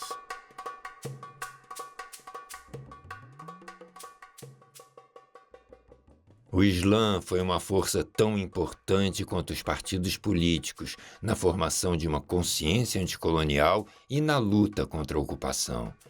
Argelinos criaram um clima de insegurança, inclusive na França continental, organizaram ações que foram condenadas pela imprensa e pela opinião pública internacional burguesas, mas que tiveram um papel importante na ideia de libertação colonial.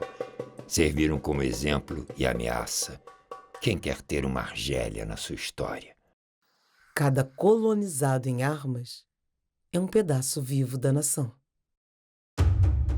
Frantz Fanon foi um dos pensadores mais importantes do movimento anticolonial. Nascido na Martinica, uma possessão francesa, atuou como psiquiatra na Guerra da Argélia e se engajou na luta. Em sua obra revolucionária, disse que a colonização sempre é um processo violento que desumaniza o colonizado e perpetua estereótipos. E afirmou que a violência é a única alternativa deixada aos oprimidos para a sua libertação.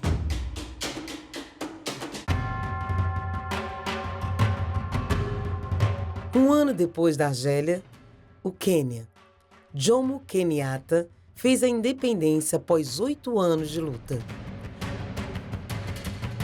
In 1945, the 5th Pan-African Congress held in Manchester, and Jomo Kenyatta was there, W.E. Du Bois, George Palmer, Kwame Nkrumah, and so on, okay? And when he came back to Kenya after 15 years being away and abroad, it was a huge moment, especially when he landed in Mombasa, and the first thing was to kiss Kenyan soil. That was huge as a symbolism, okay? Of course, he's imprisoned by the British in 1952 for 8 years. Again, even when he was away, he became this symbol of our resistance. Ao longo da colonização, chá e tabaco tinham ocupado as pastagens dos povos tradicionais, principalmente dos Kikuyu.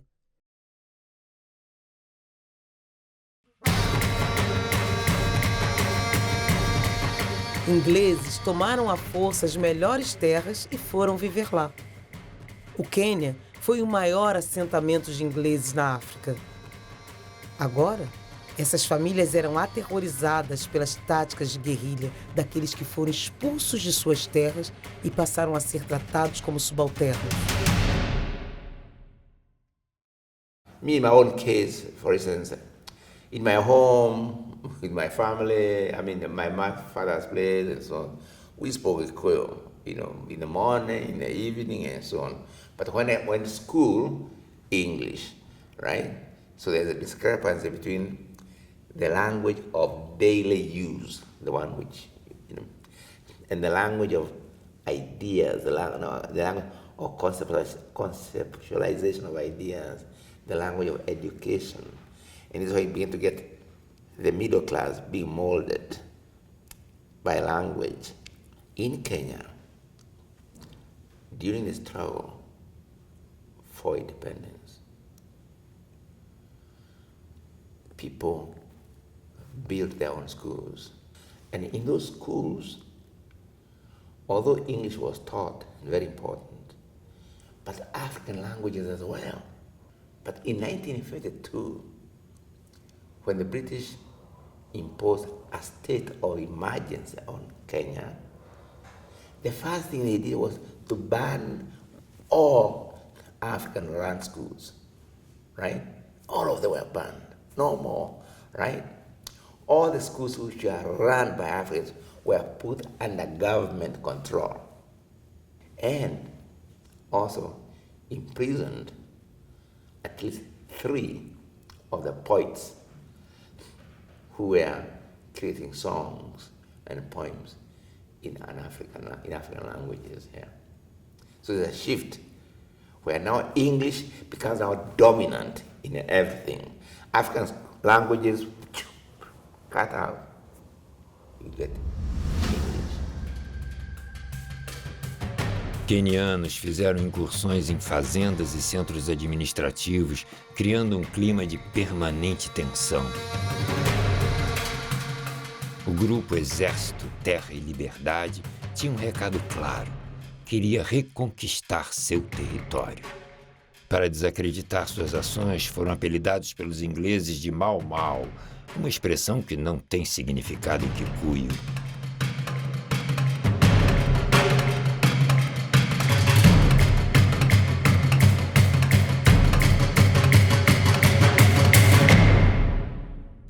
O governo colonial dizia que eles eram uma sociedade secreta primitiva, ritualística.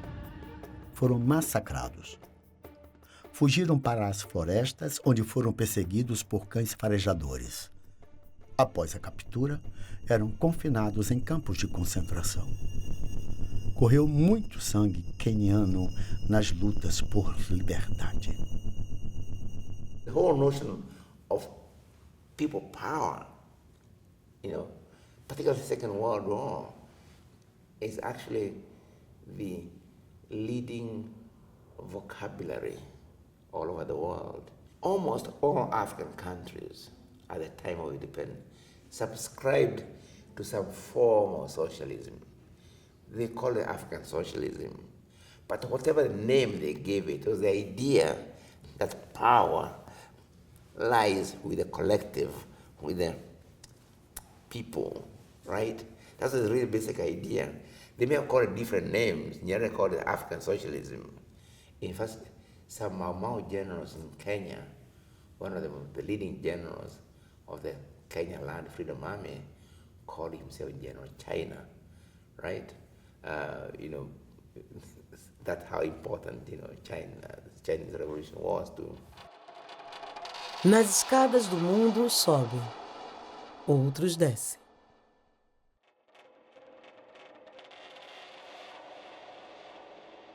Com a escalada das independências, Portugal intensificou a repressão. Eles não concederam nenhuma emancipação. As lutas por autonomia foram prolongadas e com muitas mortes.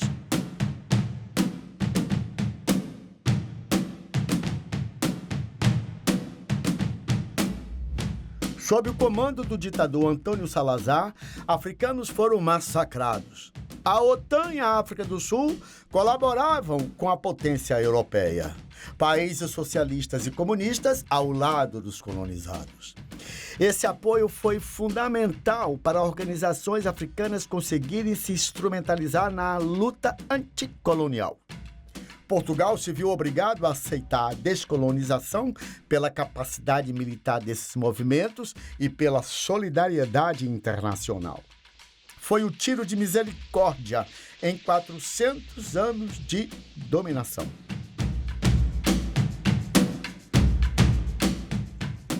As armas com que os portugueses nos oprimiam eram da OTAN, da NATO.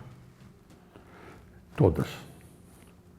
As armas com que nós lutámos para nos libertar eram dos países socialistas. E isso deu logo de que lado estava um, de que lado estava outro.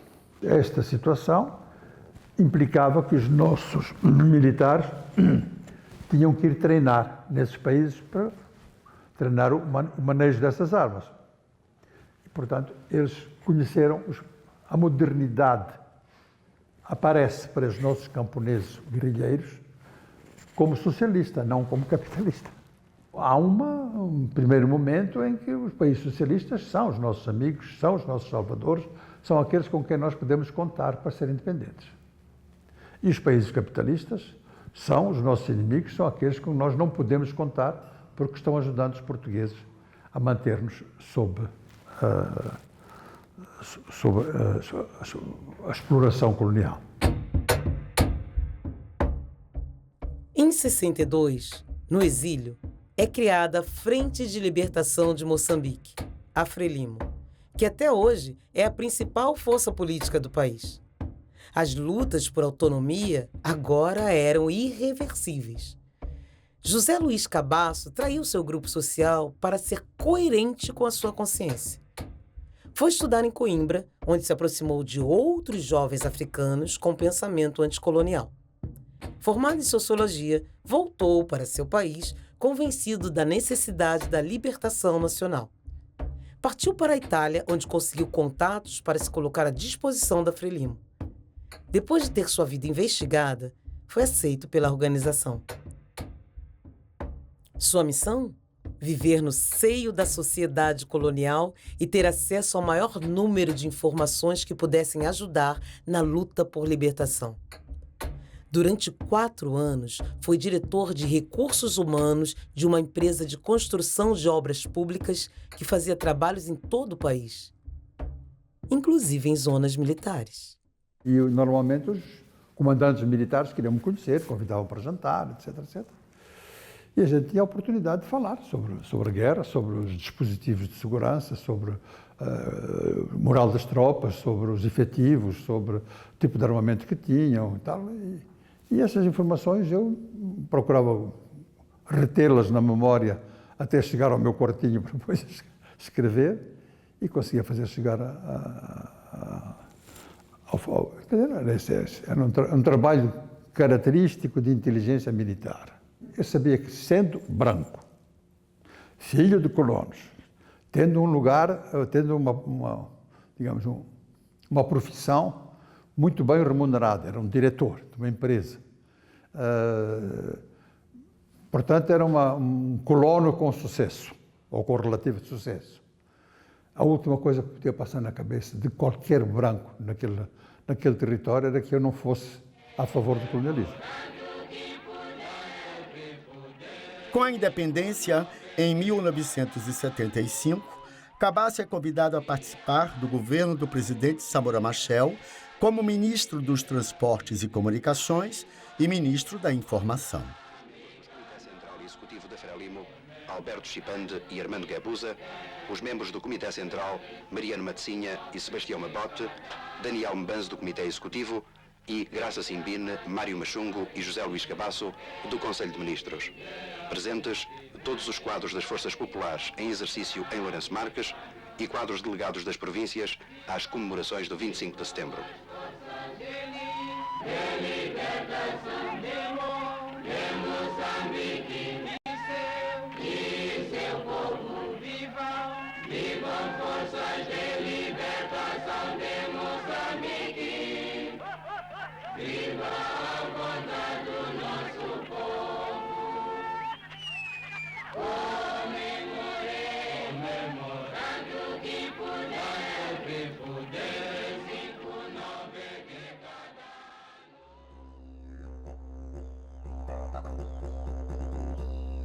Em muitas nações africanas, todo o aparato de Estado montado pelos europeus durante a colonização foi rapidamente desmantelado logo após as independências.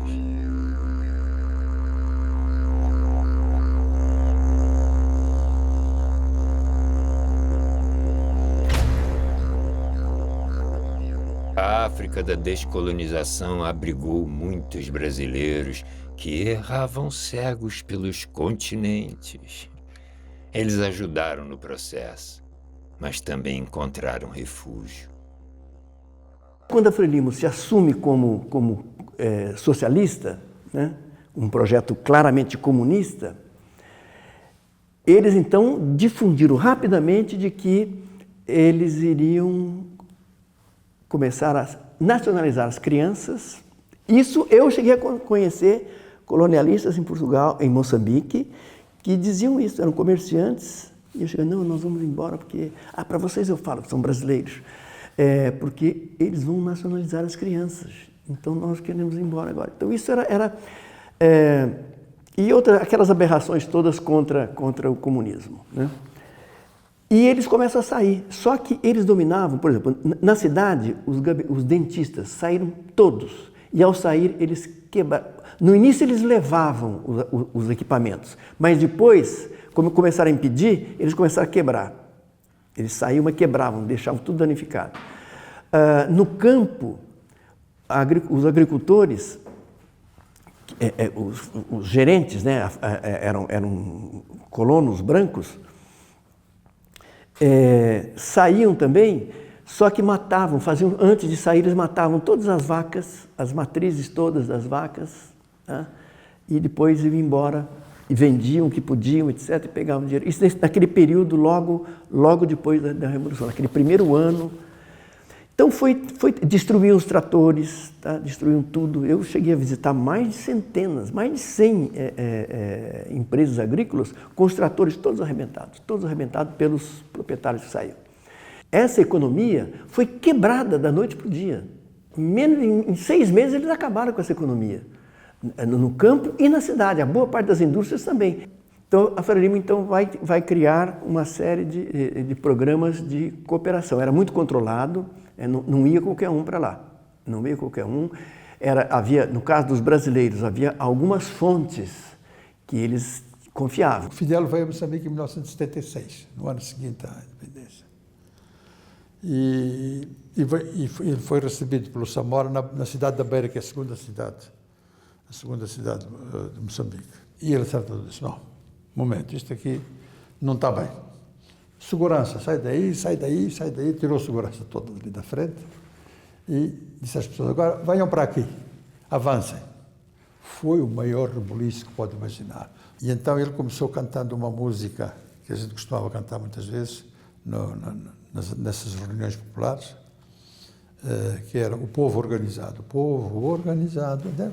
E como ele começa a cantar isto, as pessoas diminuem, o rebuliço diminui, as pessoas começam-se a sentar, cantando esta música, e passado 2 minutos, 3 minutos, tinha 40 mil pessoas, 50 mil pessoas, sob controle completo. E foi uma coisa assim muito, muito impressionante. E, de facto, o presidente Fidel, no fim do comício, falou conosco, com os ministros, e disse, olha, ele quis falar com os ministros sem a presença do Samora, inclusive.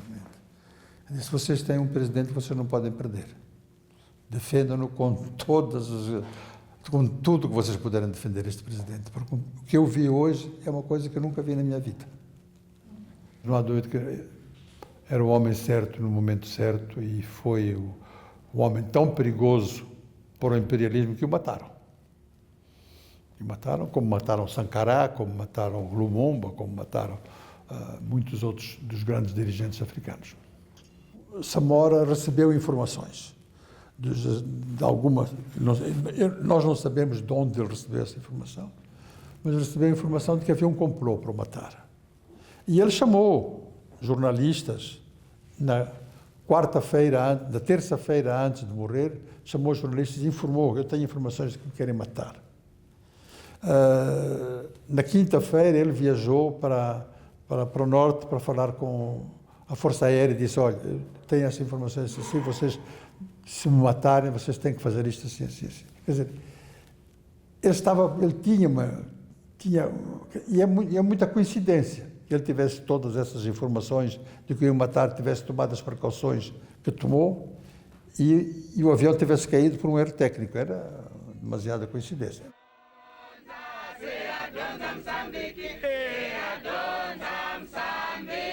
A luta continua! A luta continua! A luta continua! Independência ou morte! Independência ou morte! Independência ou morte! Independência ou morte! Obrigado, meus amigos. Canimam! Entrei para o Comitê Central da Frelimo, em 77, e depois, em 82, fui para o Secretariado do Comitê Central e estive lá até o fim, até 92, quando eu saí, quando eu me desliguei da vida política. O que eu fiquei muito desiludido e fiquei muito chocado foi de ver um grupo dirigente que tinha feito uma gesta histórica que eu tinha grande respeito e admiração, que foi levar o país à independência, depois diluir-se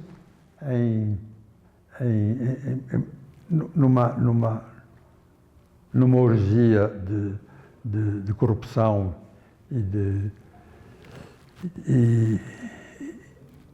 imbecilidade, sem o espírito nacional, patriótico. A palavra é feia, mas é assim, mas o espírito nacional de construir um país que inspirou aquele grupo, de repente, eles mesmos desmontam o país através da corrupção.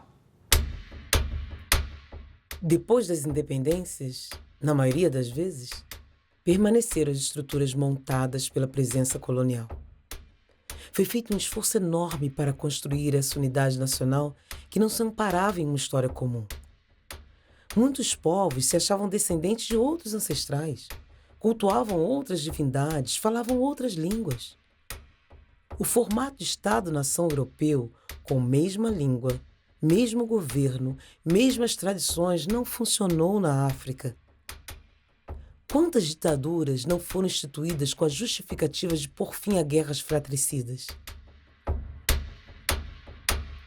Angola viveu uma segunda guerra por independência com 3 grandes grupos lutando pelo poder. MPLA, FNLA e UNITA ajudaram a libertar o país, mas não se viam como parte de uma história comum e brigaram durante anos. E mesmo onde houve uma fragmentação maior, como na África Ocidental Francesa, os territórios não conseguiram dar conta das questões próprias de cada grupo.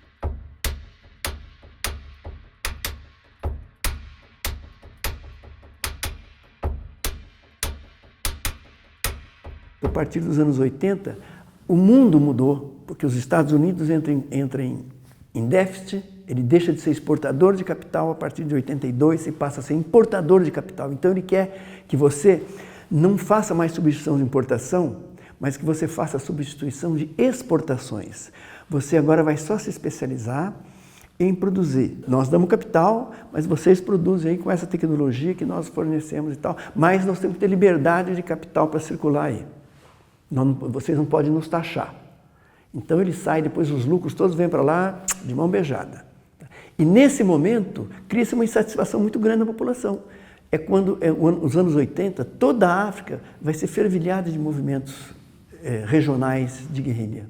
Toda a África havia conflito armado em todo quanto é lugar. O ano de 90 marca aí o triunfo. Todos eles entram para o FMI, aqueles que não estavam, até Moçambique entra em 84, né? E são obrigados a abandonar o Partido Único, são obrigados a abandonar as bandeiras socialistas, são obrigados a fazer a privatização das indústrias.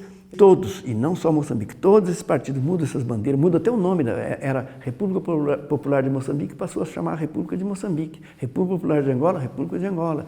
E os outros que não eram continuaram, mas fazendo a mesma política.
The African body is central to the emergence of capitalist modernity, right? Because it's the African body which is there at the very beginnings, first of mercantile capital. It's the African body which is there in the plantation colonies all over, you know. It's the African body which is everywhere. So already that African body has built modern societies modern futures, but for others, right? So what, in a sense, we can summarize what they were trying to say is that African bodies and mind can, instead of building a future for others, right, they can also build a future for themselves. That was the dream. It is still the dream that African resources, African bodies should be able to contribute to the future of the continent, right? Todo africano em África quer a modernidade, quer o progresso, quer novidade, quer avançar, quer ser parte do mundo. Tradição é um discurso importante. Não nego que a tradição seja importante, a tradição é importante, mas a tradição é, digamos assim, a importância da tradição está na forma como nós vamos evoluir a partir da tradição e não na forma como nós vamos reconstruir a tradição. Quer dizer, a tradição dá-nos bases, dá bases à África para seguir itinerários que são itinerários de modernização que são um pouco diferentes daqueles que o Ocidente propõe. O colonialismo era um processo de cópia. Agora, a independência é um processo de apropriação, que é outra coisa. Mas querem se apropriar, não querem ficar lá na África profunda como mítica. Não querem. Enquanto os leões não contarem sua história, prevalecerá a versão dos caçadores.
Hey